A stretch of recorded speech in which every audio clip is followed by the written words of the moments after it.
세 번째로 7, 8, 9절을 보시면 하나님을 예배하는 의인에게 이제 하나님께서 복을 주시는데 시편 36편은 세 가지 복을 우리에게 소개하고 있습니다. 첫 번째는 7절에 나와 있는 보호받는 복입니다. 하나님이여 주의 인자하심이 어찌 그리 보배로운지요 사람들이 주의 날개 그늘 아래 피하나이다. 하나님 일하는 것보다 하나님 예배하는 게 우선입니다. 하나님 예배하다 죽겠습니다. 그 하나님을 예배하는 거듭난 자녀에게 하나님이 뭘 해주시냐면 보호해 주세요. 그냥 안 놔두세요. 반드시 보호해 주십니다. 자, 사실 하나님의 날개 그늘 아래로 피한다는 이 표현은 이스라엘 사람들에게 굉장히 중요한 의미, 미닝을 가지고 있습니다. 그것은 Holy of Holies, 지성소 안에 이 속죄소 위에 이 체루빔들의 날개 밑에 뭐가 있었죠? 하나님의 presence, 하나님의 임재가 거기 있었기 때문에 이스라엘 사람들에게 날개 밑으로 피한다는 그런 미닝은요, 그런 의미는 하나님의 임재가 있는 곳으로 피합니다 라는 의미를 가지고 있는 것입니다. 자, 시편 57편 1절에도 한번 보겠습니다. 하나님이여 내게 은혜를 베푸소서, 내게 은혜를 베푸소서. 내 영혼이 주께로 피하되 주의 날개 그늘 아래에서 이 재앙들이 지나기까지 피하리이다. 시편 61편 4절입니다. 내가 영원히 주의 장막에 머물며 내가 주의 날개 아래로 피하리이다. 셀라. 시편 63편 7절입니다. 주는 나의 도움이 되셨음이라 내가 주의 날개 그늘에서 즐겁게 부르리이다. 룻기 2장 12절입니다. 여호와께서 내가 행한 일에 보답하시기를 원하며 이스라엘의 하나님 여호와께서 그의 날개 아래로 보호를 받으러 온 내게 온전한 상 주시기를 원하노라 하는지라. 여러분, 하나님의 임재가 있는 곳이 이스라엘 백성들이 하나님의 날개 밑으로 피합니다 라고 표현했던 것처럼 하나님의 임재가 있는 곳이 우리가 피해야 할 장소입니다. 다시 말해 하나님의 임재가 우리의 refuge, 도피성입니다. 여러분, 하나님이 우리를 어떤 피지컬한 장소를 통해서 보호하실 수도 있습니다. 그러나 하나님이 성도들을 보호하시는 영적인 방법은 하나님의 임재하심으로 우리를 덮어버리시는 것입니다. 하나님이 우리와 함께 거하시면, 우리가 하나님과 온전히 커뮤니언, 연합해버리면, 우리가 예수님 안에 abiding 해버리면 다니엘의 친구들이 불 속에서 경험한 것처럼 분명히 불 속에는 들어갑니다. 근데 불 속에서 보호하신다는 거예요. 이게 하나님의 약속입니다. 불 속에 안 들어간다, 이게 약속이 아니라요, 불 속에서 보호하신다는 겁니다. 여러분, 인생은 원래 힘들어요. 인생은 원래 불로 들어갑니다. 왜 하나님 믿는데 불에 들어갔냐 이러지 마시고요, 불 속에서 하나님이 임재하심으로 보호해버린다는 겁니다. 요즘 마음이 혹시 여러 가지 문제들로 힘드십니까? 왜 힘든지 아세요? 원래 힘들어요. 앞으로 더 힘들어요. 현재 불 속에 있습니까? 폭풍 속에 있습니까? 원래 인생은 불이 있고 폭풍이 있습니다. 이제 시작입니다, 청년 여러분. 불이 꺼지고 폭풍이 잠잠해지기만 기도하지 마시고 그 불 속에서, 그 폭풍 속에서 예수님을 만나달라고, 예수님의 보호를 받게 해달라고 기도하세요. 기도를 바꾸세요. 분명히 불 속에 있는데, 불 속인데 요동치지 않고 마음이 무너지지 않고 머리카락 하나도 상하지 않고 오히려 하나님의 임재 안에서 샬롬을 느끼고 끊어지지 않는 기쁨을 느끼게 해달라고 기도하시기 바랍니다. 이젠 그렇게 기도해야죠. 아직도 인생을 모르겠어요? 인생은 불입니다. 자, 두 번째로 8절을 보니까 하나님께서 우리를 풍족한 것으로, 하나님이 풍족한 것으로 만족시킵니다. 하나님의 약속입니다. 그들이 주의 집에 있는 살찐 것으로 풍족할 것이라. 그들이 세상에 있는 살찐 것으로 풍족한다고요? 아니요. 아니요. 주의 집에 있는 것들이요, 하나님께 속한 것들이요, 영적인 것들이요, 하나님이 주시는 것들로 살찌고 풍족하게 될 거라는 약속입니다. 성경에서 이 살찐 동물은 보통 동물이 아닙니다. 최고의 만족을 주는 아주 비싸고 좋은 그런 동물을 살찐 동물이라고 표현합니다. 그러니까 우리식으로 말하면 그냥 고기가 아니라 와규 아세요? 와규, 한우 뭐 이런 거예요. 한우. 자, 누가복음 15장에서 둘째 아들이 돌아왔어요. 프라디컬 선이 돌아왔어요. 아버지가 아들을 위해서 너무 기쁘셔서 그냥 송아지가 아니라 무엇을 잡았죠? 살찐 송아지를 잡았습니다. 현정 잘했어요. 그리고 살찐 송아지를 끌어다가 잡으라, 우리가 먹고 즐기자. 자, 아버지가 정말 최고의 피스트를 베푼 겁니다. 여러분, 레위기에 나오는 제사법 아시죠? 레위기에 나오는 제사법 보시면 항상 이 fat 부분, 기름 부분은요, 하나님께 먼저 태워드려야 된다. 화목제 같은 경우는 고기를 우리가 먹을 수 있어요.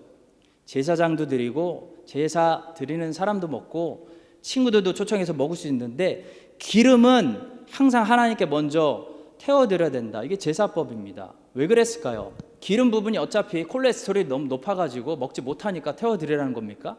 아닙니다. 기름 부분이 가장 비싼 부분이기 때문에, 가장 좋은 부분이기 때문에 가장 깊이 있는 기름 부분을 하나님께 태워드려야 된다는 거예요. 레위기 3장 3절이에요. 그는 또 그 화목제의 제물 중에서 여호와께 화제를 드릴지니 곧 내장에 덮인 기름과 내장에 붙은 모든 기름, 그러니까 all the fat, 가장 좋은 거는요 하나님께 태워드려야 됩니다. 먼저. 자, 시편 63편 5절도 만족하다라는 표현을 이런 표현들을 바꿔서 말하고 있는 것을 보게 됩니다. 골수와 기름진 것을 먹은 것 같이 나의 영혼이 만족할 것이라.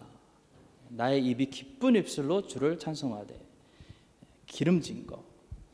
자, 그러니까 본문 8절에서 다시 본문 8절에서 그들이 주의 집에 있는 살찐 것으로 풍족할 것이다. 하나님이 살찐 것으로 풍족하게 주신다. 이런 시적인 표현은 우리가 지금 시편 보고 있잖아요. 무슨 뜻입니까? 하나님이 아주 그냥 최고 비싼 거, 최고 좋은 거, 최고 풍족한 것으로 만족시켜 주신다라는 표현입니다. 시적인 표현입니다. 예수님께서는 신약에서 요한복음 10장 10절에서 이렇게 말씀하셨습니다. 도둑이 오는 것은 도둑질하고 죽이고 멸망시키려는 것뿐이요 내가 온 것은 양으로 생명을 얻게 하고 더 풍성히 얻게 하려는 것이라.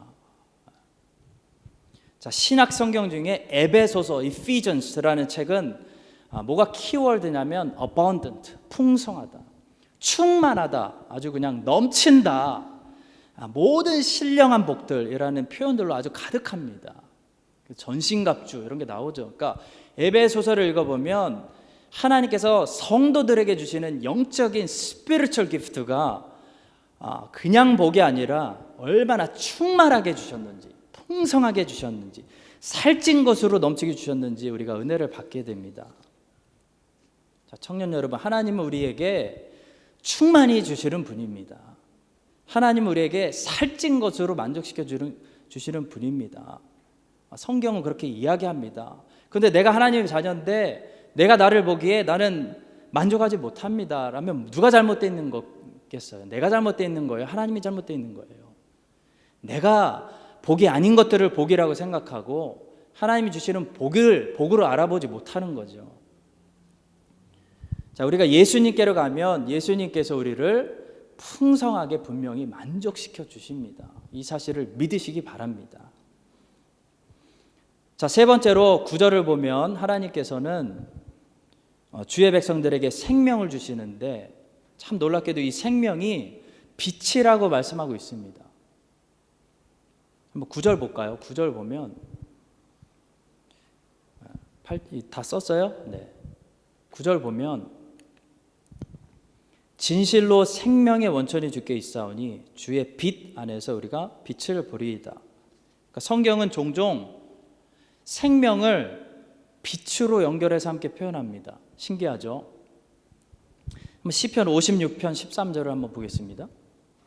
자, 주께서 내 생명을 사망에서 건지셨습니다.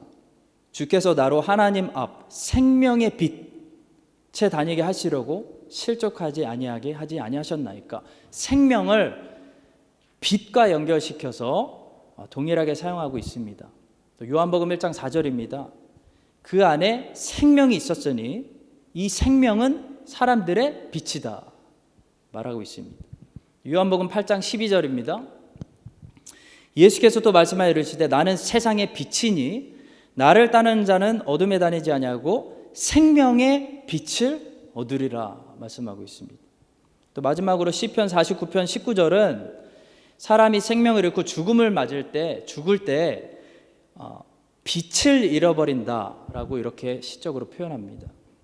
그들은 그들의 역대 조상들에게 돌아가리니 영원히 생명을 잃어버린다가 아니라 빛을 보지 못한다라고 말씀하고 있습니다. 자, 본문 말씀 9절의 약속처럼 하나님이 복 주시는 인생은 그러면 어떤 인생이냐면 하나님이 생명을 주시기 때문에 빛 가운데서 거하는 빛의 자녀가 되어 이제 빛을 볼 수 있다는 것입니다. 빛을 볼 수 있게 된다는 것입니다. 생명이 있기 때문에. 근데 여러분, 빛의 자녀의 특징은 그래서 뭐에 있냐면 제대로 본다. I can see now. 제대로 본다라는 것에 있습니다. 여러분, 크리스천이 아닌 사람보다 지식적으로 공부는 더 못할 수 있습니다. 기술적으로 스킬은 떨어질 수 있습니다. 그런데 크리스천이 아닌 사람보다 언제나 항상 뛰어날 수밖에 없는 것이 한 가지가 있어요. 그것은 분별력입니다. 크리스천은 그 안에 생명이 있고 크리스천이 아닌 사람은 생명이 없어요. 영이 죽어 있어요. 그래서 크리스천은 빛 가운데 거하기 때문에 제대로 보게 됩니다, 여러분. 상황 판단, 분별 능력이 생긴다는 거예요. 그러나 아무리 하버드 나오고 예일 나오고 스탠포드 나와도 크리스찬이 아닌 사람은요, 영적인 어둠 가운데 거하기 때문에 그 안에 생명이 없기 때문에 뭐가 안 돼요? 아무리 똑똑해도 상황 판단이 안 돼요. 분별력이 안 된다는 겁니다. 왜냐하면 보지 못하니까. 소경입니다, 소경.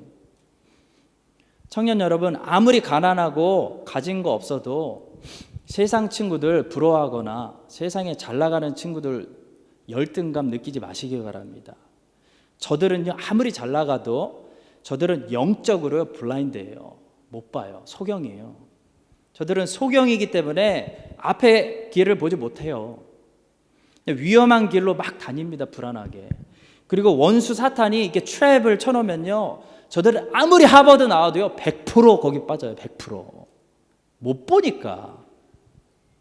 근데 여러분은 다르다는 거예요. 예수 믿는 사람은 달라요. 여러분이 크리스찬이면 생명이 있고 빛이 있기 때문에 보는 겁니다. 아무리 가난해도 아무리 없어도 공부 좀 못해도 여러분 안에 생명이 있기 때문에 빛이 있어서 여러분은 영적으로 봅니다. 봐요.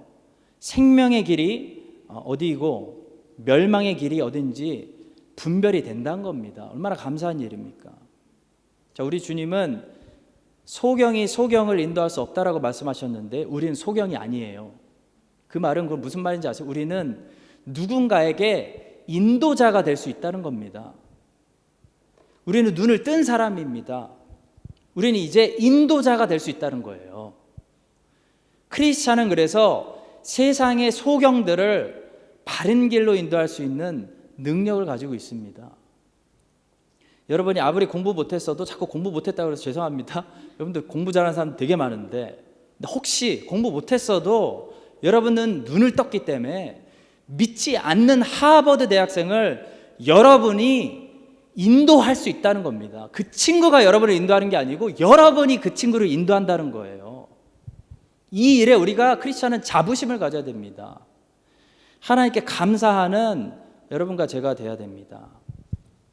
사랑하는 청년 여러분, 하나님이 우리에게 주시는 이런 복들은 우리가 계속 지속적으로 이 땅에서 누리려면 우리가 해야 되는 게 한 가지 있는데 마지막으로 그게 바로 기도입니다.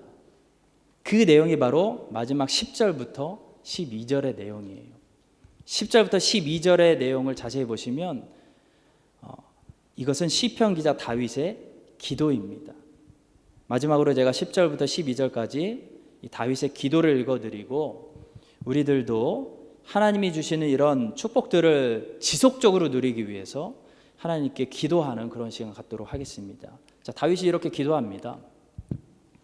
주를 아는 자들에게 주의 인자하심을 계속 베푸시며, 그러니까 하나님이 주시는 분이지만 계속 베풀어 달라고 계속 기도해야 됩니다. 하나님은 기도를 통해서 주십니다. 구하는 자에게 구하는 자가 받을 것이다는 그런 말씀이죠. 마음이 정직한 자에게 주의 공의를 베푸소서.